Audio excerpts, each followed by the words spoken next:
So guys, আরও একজন শনাক্ত হয়ে গেল। বাংলাদেশ সেনাবাহিনীর বিভিন্ন আপত্তিকর ভিডিও, আপত্তিকর ফুটেজ এবং সেনাবাহিনীর ভাবমূর্তি নষ্ট করে এরকম বেশ কিছু ভিডিও কালেকশন করে একটি ফেসবুক পেজে আপলোড করা হতো। সেই ফেসবুক পেজটির নাম বাংলাদেশ আর্মি লাভার্স।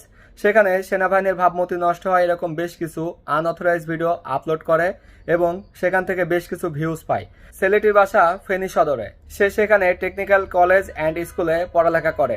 ফেনী সদরের দায়িত্বরত আর্মি ক্যাম্পে তার বিষয়ে বিস্তারিত সকল কিছু নথি পাঠানো হয়েছে, ইভেন বিস্তারিত সকল ডিটেলস দেওয়া হয়েছে। সো অবশ্যই সেনাবাহিনী তার বিরুদ্ধে যথাযথ ব্যবস্থা গ্রহণ করবে। ইভেন ভবিষ্যতে যারা এই সমস্ত সেনাবাহিনীর ভাবমূর্তি নষ্ট করে বা সেনাবাহিনীর ইউনিফর্মের ভিডিও যে কোনো জায়গা থেকে কালেকশন করে বা আনঅথরাইজভাবে হুটহাট করেই এই সমস্ত ভিডিও আপলোড করে ভিউজ ব্যবসা করতেছে, তাদেরকে অবশ্যই সেনাবাহিনী যথাযথ ব্যবস্থা গ্রহণ করবে।